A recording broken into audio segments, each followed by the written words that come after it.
Asatru. This fascinating religion is mainly practiced in Scandinavian countries, but can also be found in pockets of Eastern European nations such as England and France. The word Asatru literally translates to belief in the gods in its language of origin.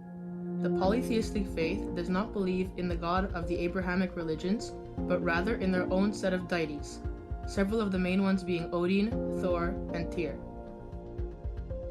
Several thousand years ago, Asatru was a prominent religion practiced by a large number of people in many Nordic countries. However, once Christianity swept through Europe, the number of Asatru faithful fell off at an inconceivable rate, so much so that there are only about 3,000 members today. Evidently, there is little to no structure or hierarchy due to the lack of followers. Asatru does not have a holy book.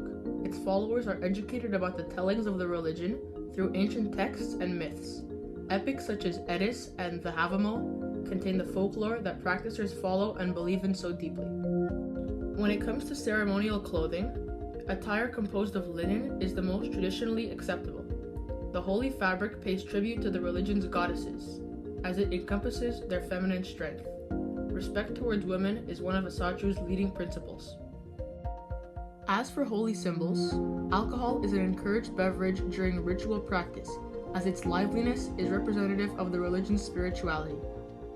The presence of water is also common at rituals, as it is mentioned as holy in many ancient texts due to the force it brings to each of its consumers.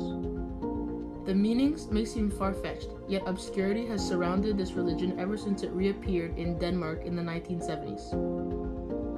Many of Asatru's holidays revolve around the solstices and equinox of the year. Ostara is the year's first holiday and is celebrated on March 21st. Midsummer is the next major holiday and falls on June 21st. Fall feast follows on September 21st, and the most important holiday to the religion's faithful, Yule, predictably falls on December 21st. For each of the holidays, there is usually a gathering of members from the small yet tight-knit community of practicers. Bonfires, dancing, and a large feast are also commonplace at these types of events. The main purpose of these events is to celebrate the beginning of the new season with others, as well as to be thankful for what you have. Although the Asatru religion does not have any significant events or milestones that take place in the life of its followers, there are some things that should be done throughout it. Spending time with friends and family, celebrating all significant holidays, and believing in all of the religion's gods should ensure a happy afterlife. Everyday observances are quite simple. For every day of the week, it is important to honor and recognize a specific god. On Sundays, Sana, the sun god, must be honored. This can be done by thanking it as well as stepping outside and basking in its rays. Mondays are then for honoring the moon god, Mani. Tuesdays are then for honoring the combat god, Tyr, and so on. The most important living thing in the religion is the horse.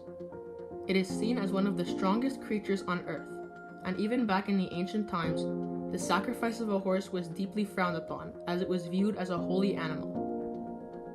The eagle is also very important, as it is viewed as one of the most powerful of all birds, and even as the form taken by one of Asatru's gods. Many of the religion's most sacred and important foods, such as bread and ale, derive from one source, grain. In ancient times, it was seen as a primary base of almost all types of foods, as well as a necessity to life.